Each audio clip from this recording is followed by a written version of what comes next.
करता है बाबा हम पास तेरे उड़ आए, पास तेरे उड़ आए। जो पिंजरे से उड़कर पंछी नील गगन में जाए, पास तेरे उड़ आए। जी करता है बाबा हम पास तेरे उड़ आए, पास तेरे उड़ आए। ओम शांति। इस कलयुगी दुनिया में हर चीज़ की कीमत है। ज्ञान तो बहुत महंगा हो ही गया है, क्योंकि बच्चों की पढ़ाई की फ़ीस, फिर उसके बाद नौकरी के लिए भी बहुत कुछ देना पड़ता है। कोई भी चीज़ हम लें, चाहे अपने से भी लेते हैं, तो वो भी सोचता है कि इसके बदले में क्या मिलेगा। परंतु संगम युग पर शिव बाबा इस रीत को बदल देते हैं, क्योंकि वो सर्व खजानों का मालिक शिव बोला भंडारी, हमारे सब भंडारे अविनाशी खजानों से मुफ्त में भर देते हैं। जो ज्ञान बाबा देते हैं उसकी फ़ी नहीं लेते। जो गुण बाबा देते हैं उसके बदले हमसे कुछ उम्मीद नहीं रखते। जो शक्तियाँ बाबा हमें देते हैं उसके बदले में ये नहीं चाहते कि हम भी बाबा के लिए कुछ करें। तो ऐसा निष्काम सेवाधारी शिव बाबा हमें भी कर्म अकर्म विकर्म के बंधनों से मुक्त करने के लिए आते हैं और हमें भी निस्वार्थ, निर्विकारी, निराकारी बनाते हैं। आज की मुरली हमें ईश्वरीय ज्ञान के महत्व को समझा रही है। सुनते हैं बाबा के मधुर महावाक्य। आज है 13 तारीख, 13 मई 2024। बाबा के मधुर महावाक्य हैं, मीठे बच्चे, तुम यहाँ मनुष्य से देवता बनने की ट्यूशन लेने आए हो। कौड़ी से हीरा बन रहे हो। ट्यूशन ले रहे हैं, हीरा बन रहे हैं। वंडरफुल है ना ये पढ़ाई। प्रश्न है, तुम बच्चों को इस पढ़ाई में कोई भी खर्चा नहीं लगता है, क्यों? क्यों नहीं लगता है खर्चा? उत्तर है, क्योंकि तुम्हारा बाप ही टीचर है। अगर बाप ही किसी का टीचर होगा तो अपने बच्चे से फीस थोड़ा ना लेगा। बाप बच्चों से खर्चा यानी फ़ी कैसे लेगा? बाप का बच्चा बने, गोद में आए तो वर्षे के हकदार बने। तुम बच्चे बिना खर्चे कौड़ी से हीरे जैसा देवता बनते हो। भक्ति में तीर्थ करेंगे, दान पुण्य करेंगे तो खर्चा ही खर्चा। यहाँ तो बाप बच्चों को राजाई देते हैं, लेते कुछ नहीं है, देते हैं। सारा वर्षा मुफ्त में देते हैं। पावन बनो और वर्षा लो। बस क्या करना है? पावन बनना है। ओम शांति। बच्चे समझते हैं कि हम स्टूडेंट हैं। बच्चे भी हैं और स्टूडेंट भी हैं। बाप के स्टूडेंट क्या पढ़ रहे हो?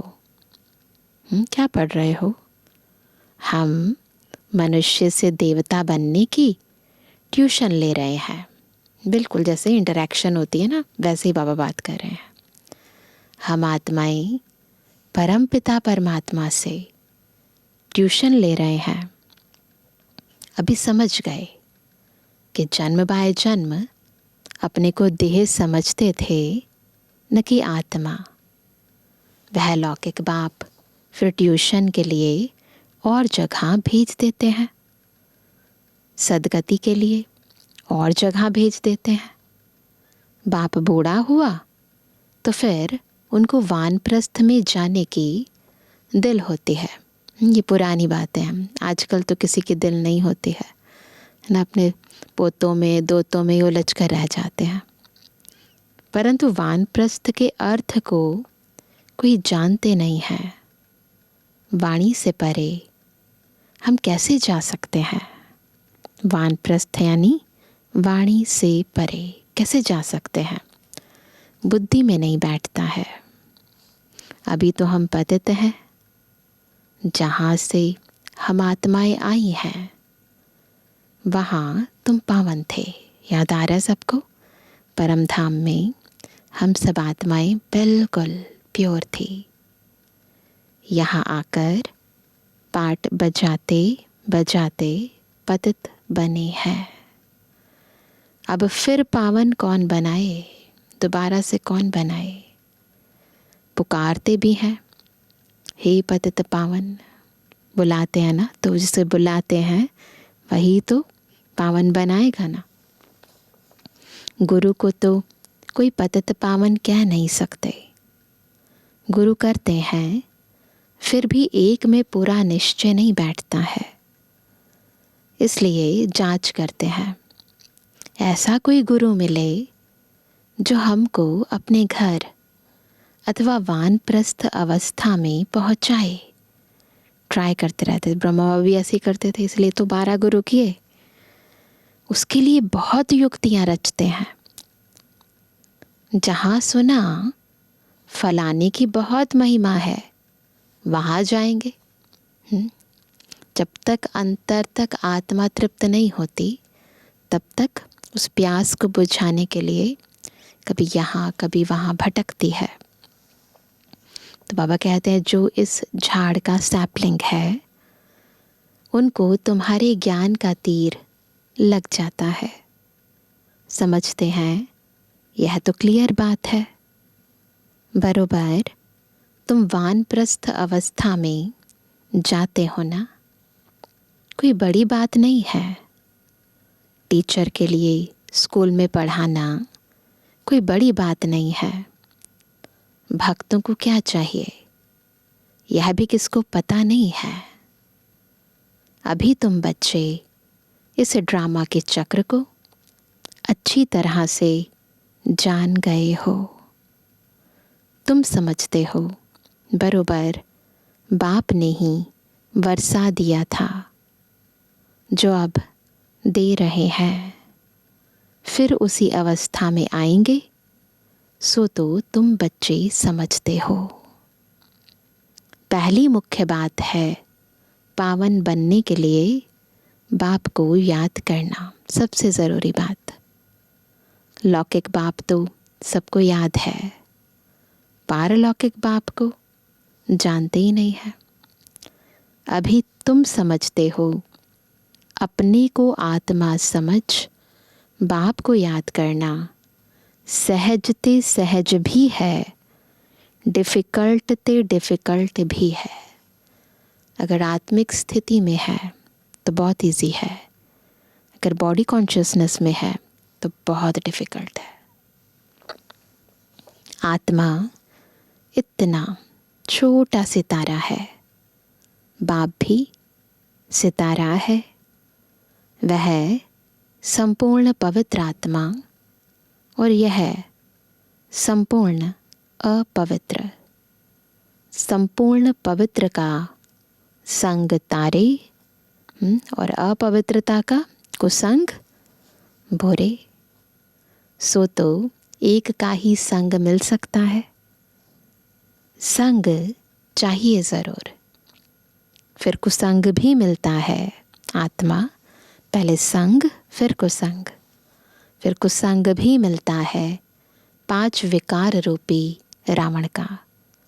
उनको कहा ही जाता है रावण संप्रदाय। तुम अभी बन रहे हो राम संप्रदाय।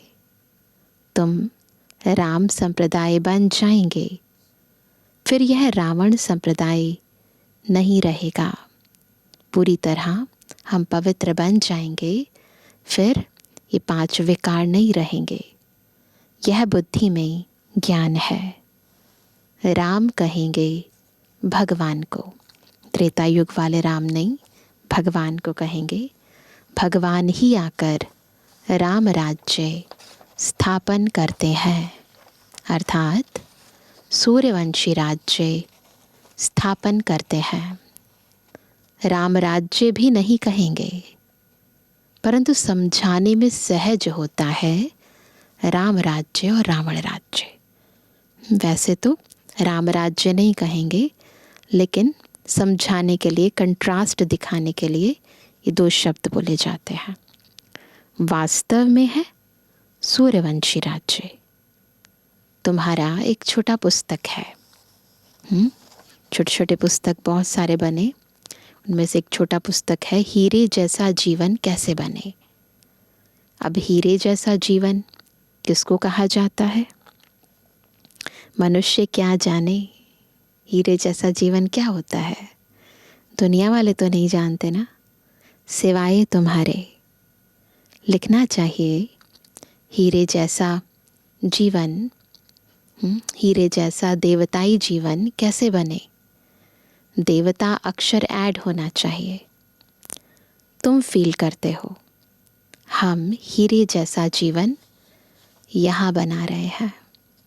वो जो वैल्यू बढ़ती है ना आत्मा की, जो चमक बढ़ती है आत्मा की, अंदर गुण धारण होते हैं, शक्तिशाली बनते हैं, यह अनुभव केवल हमारे पास है।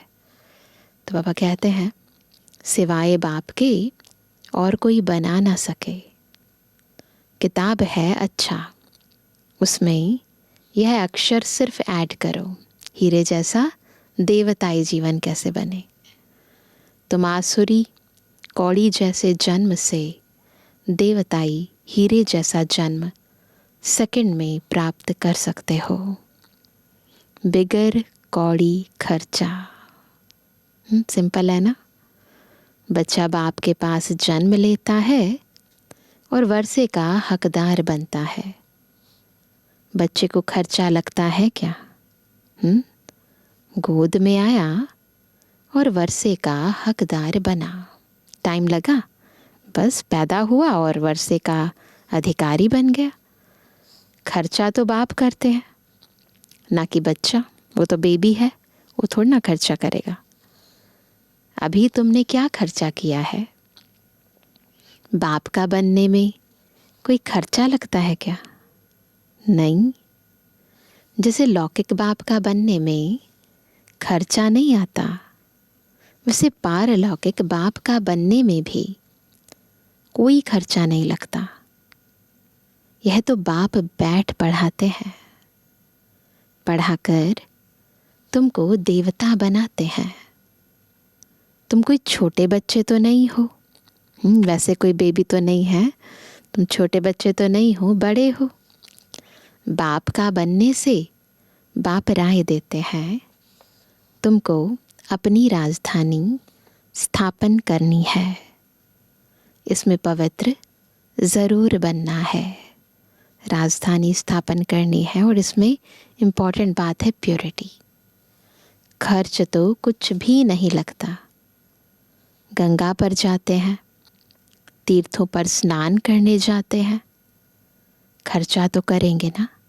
जाते हैं भक्ति मार्ग के अंदर गंगा के घाटों पर, तो खर्चा तो करेंगे ना। तुमको बाप पर निश्चय हुआ, खर्चा लगा क्या? खर्चा लगा? तुम्हारे पास सेंटर्स पर आते हैं, तुम उनको कहते हो अब बेहद के बाप का वर्षा लो, बाप को याद करो।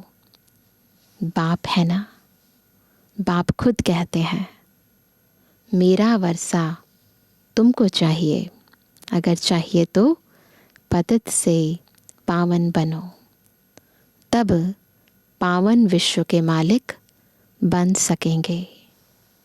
यह भी जानते हो बाप बैकुंठ स्थापन करते हैं, समझदार बच्चे अच्छी रीति समझते हैं उस पढ़ाई में खर्चा कितना होता है। यहाँ खर्चा कुछ भी नहीं, उस पढ़ाई में तो बहुत खर्चा होता है।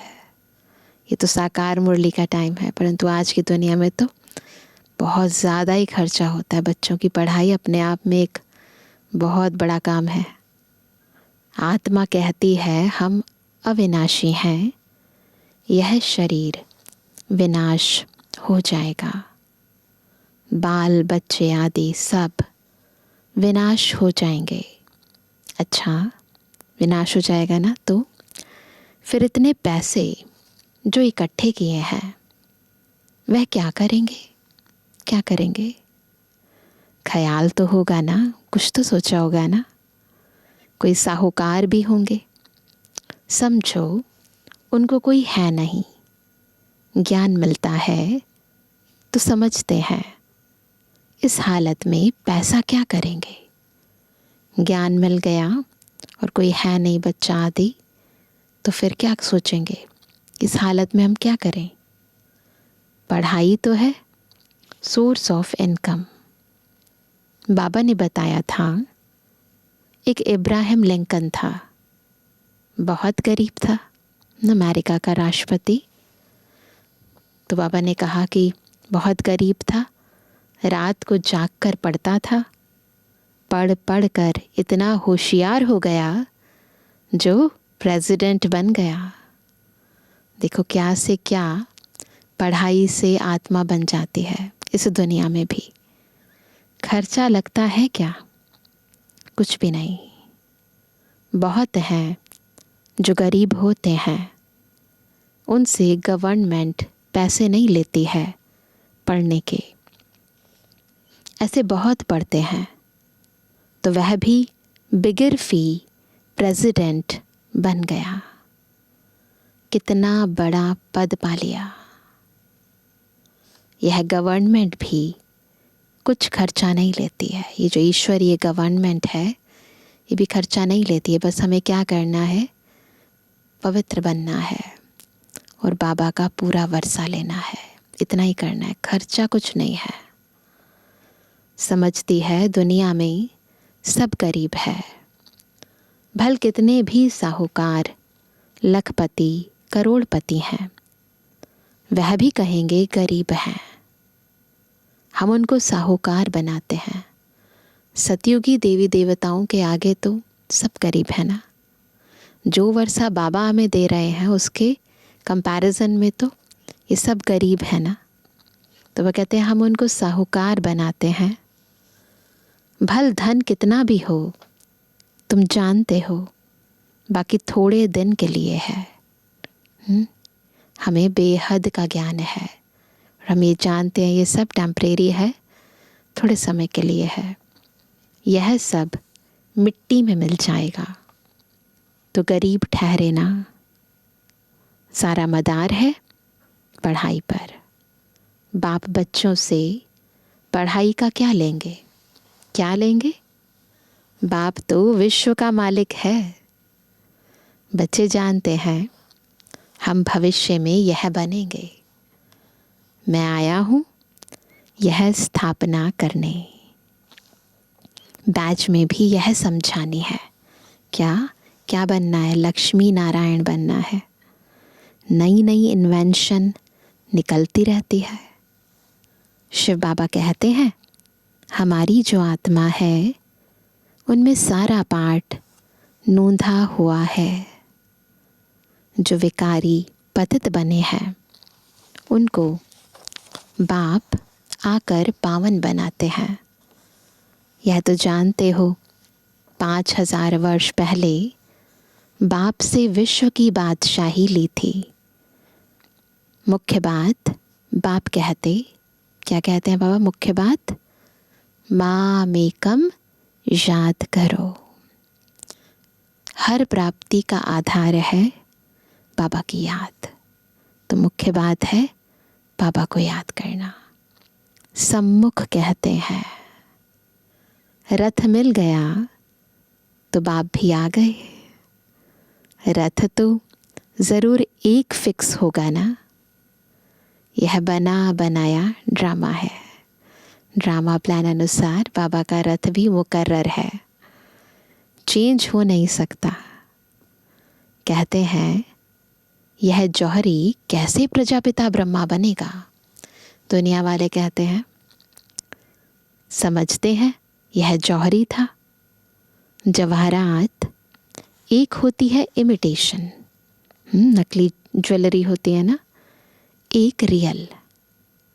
इसमें भी रियल जवाहरात बाप देते हैं, तो फिर वह क्या काम आएगी? बाबा कौन से जवाहरात देते हैं? रियल ना, बिल्कुल।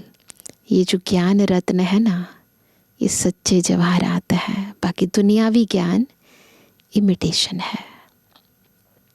यह है ज्ञान रत्न। इनके सामने उस जवाहरात की कोई कीमत नहीं। जैसे ब्रह्मा बाबा कह रहे हो, ये जो ज्ञान रत्न है, इनके कंपैरिजन में वो जो दुनियावी हीरे जवाहरात है, उनकी कोई कीमत नहीं। जब यह रत्न मिले तो समझा वह जवाहरात का धंधा तो कोई काम का नहीं है ना।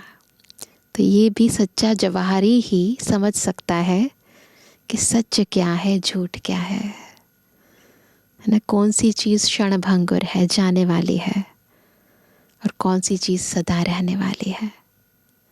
तो बाबा कहते हैं यह अविनाशी ज्ञान रत्न एक एक लाखों रुपयों का है।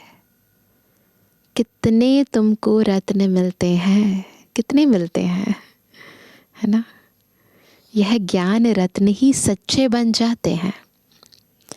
तुम जानते हो बाप यह रत्न देते हैं झोली भरने के लिए, है ना। कौन सी झोली? बुद्धि की झोली भरने के लिए। यह मुफ्त में मिलते हैं, पैसे नहीं लगते हैं इसके, खर्चा कुछ भी नहीं। वहाँ तो कहाँ, सतयुग की बात कर रहे हैं बाबा, वहाँ तो दीवारों छतों में भी हीरे जवाहर लगे रहते हैं। उनकी वैल्यू क्या होगी?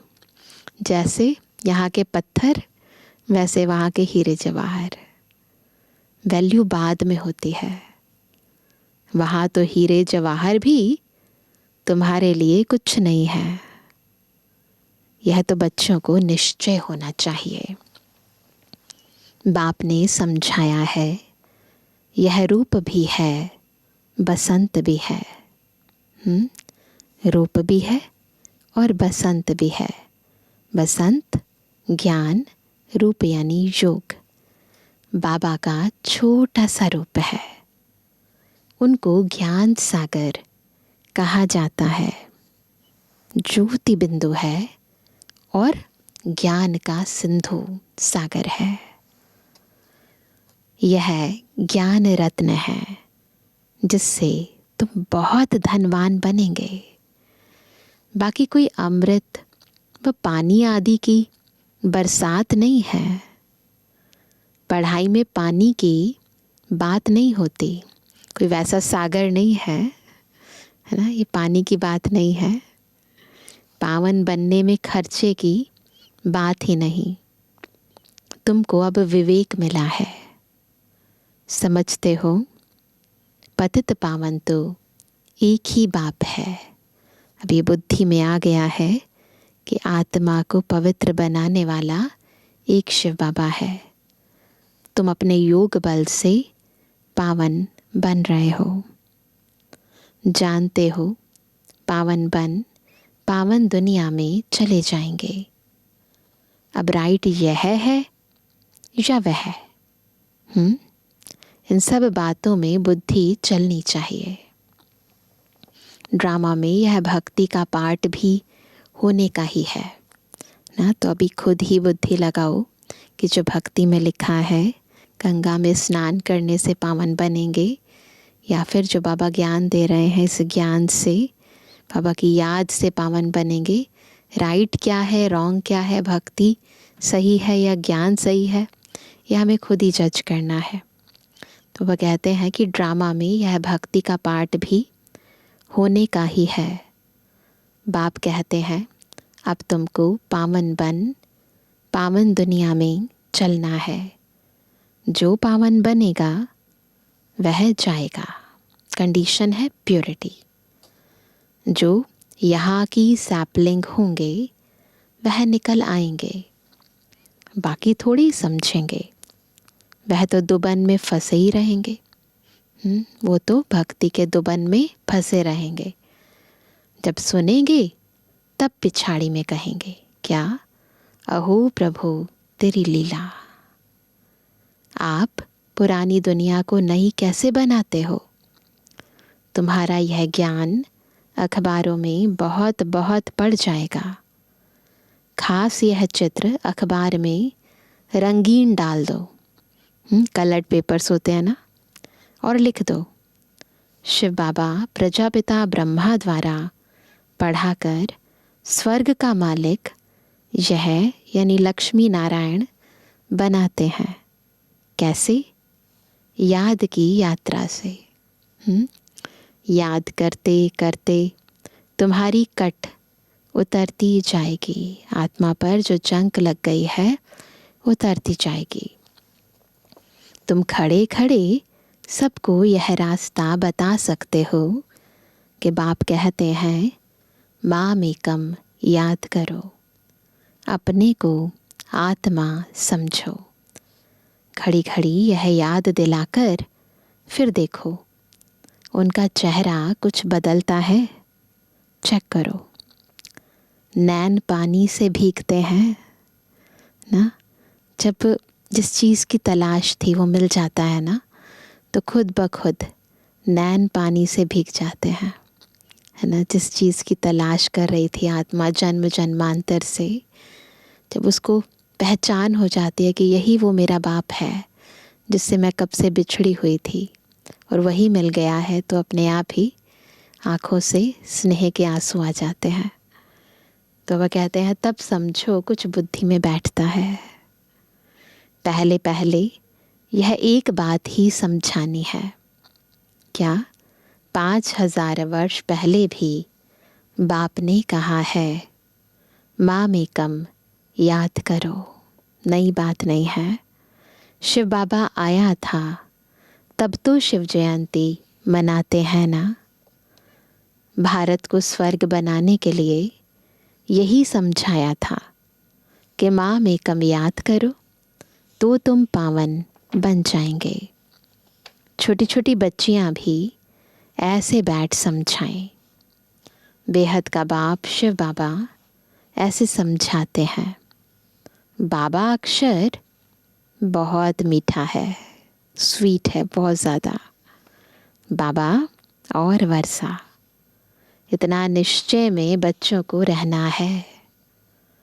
यह है ही मनुष्य से देवता बनने का विद्यालय।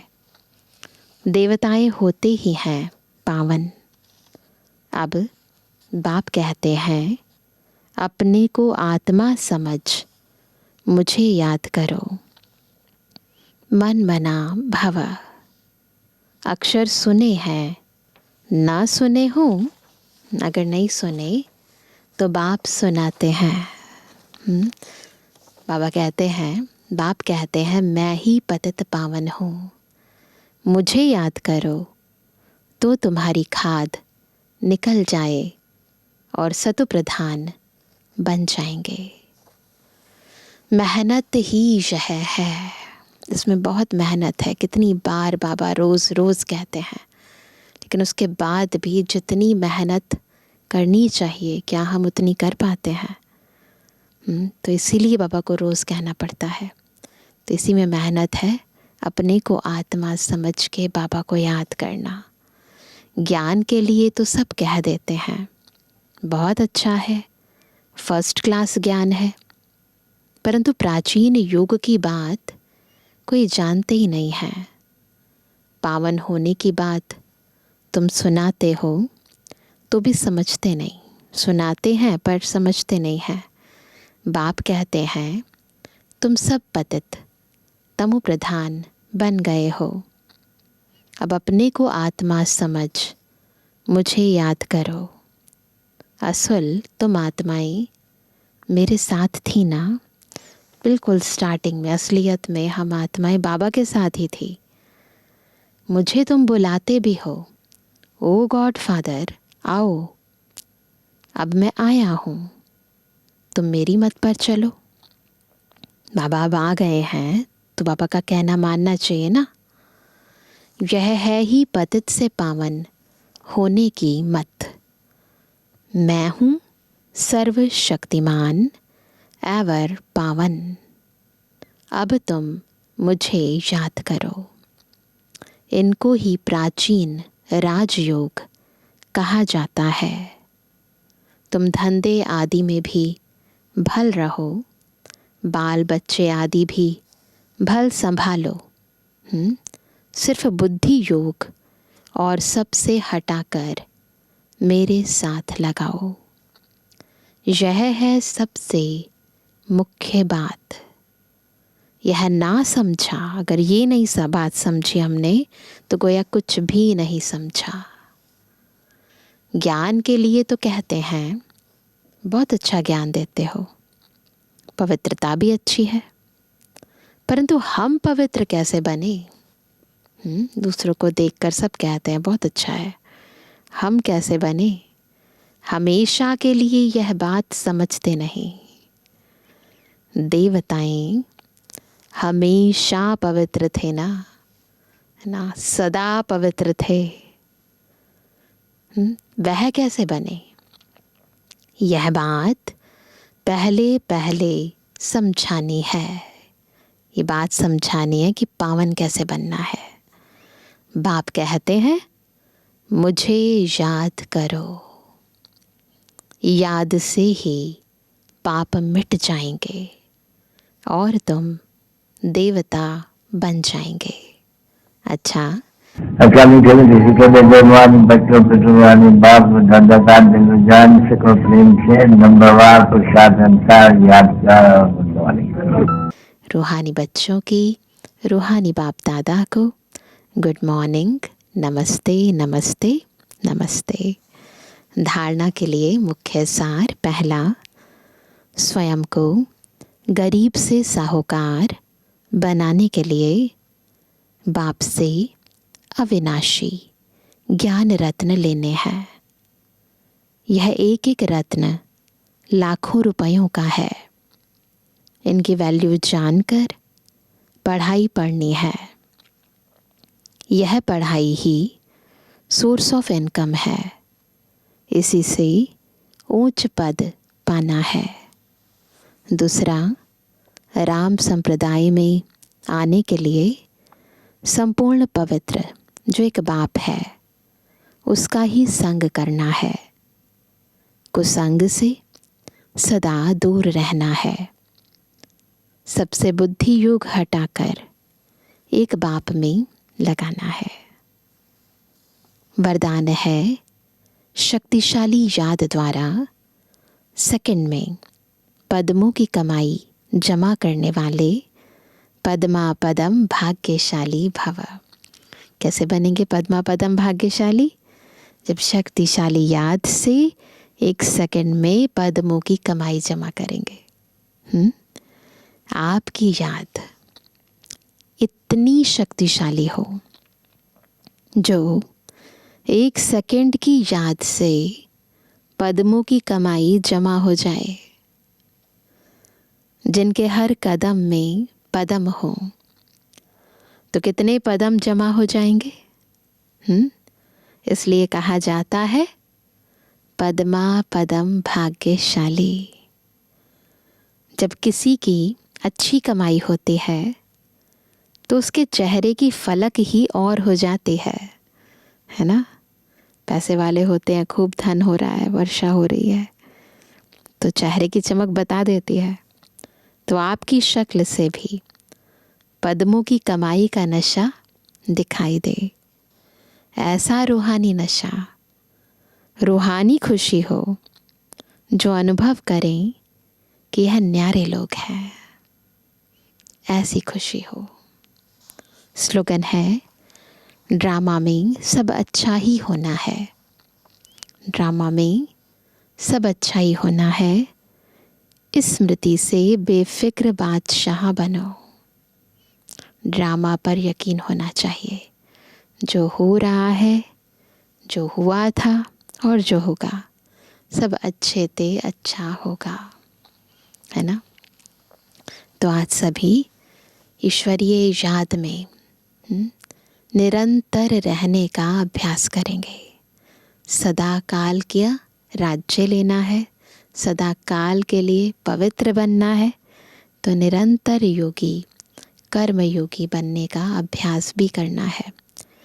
चेक करना है अपने भीतर कि कौन से कारण हैं जिसके कारण हमारी बाबा के साथ जो याद की डोरी बंधी हुई है वो टूट जाती है। उन कारणों को, उन बातों को ध्यान में रखकर उनका निवारण करना है। चेक करना है क्यों वो मुझे अपनी तरफ खींचती हैं, क्यों बार बार मेरी बुद्धि वहाँ जाती है। तो चेक करेंगे, फिर उन्हीं प्राप्तियों का आधार बाबा को बनाकर निरंतर याद का अभ्यास बढ़ाते जाएंगे। तो सारा दिन चेक करेंगे और फिर बीच बीच में चेंज करते जाएंगे। कर्मयोगी बनने का अभ्यास करेंगे। अच्छा, ओम शांति।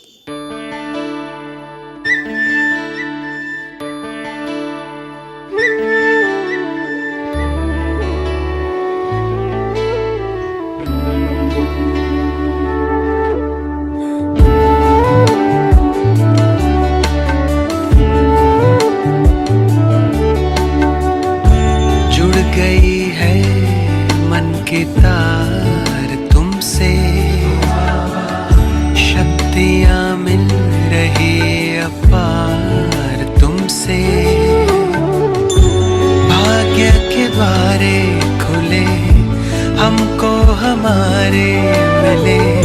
भाग्य के द्वारे खुले हमको हमारे मिले। आए जीवन में ये बहार तुमसे ओ बाबा। जुड़ गई है मन की तार तुमसे। शक्तियाँ मिल रही अपार तुमसे।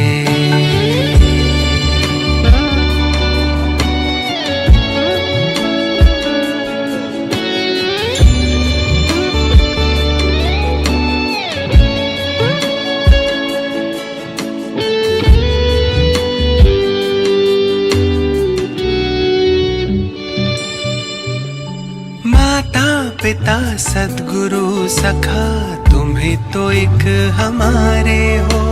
शिक्षक तुम्ही, रक्षक तुम्ही, दिल के तुम्ही सहारे हो। मिला सारे रिश्तों का प्यार तुमसे ओ बाबा। जुड़ गई है मन की तार तुमसे। शक्तियाँ मिल रही अपार तुमसे।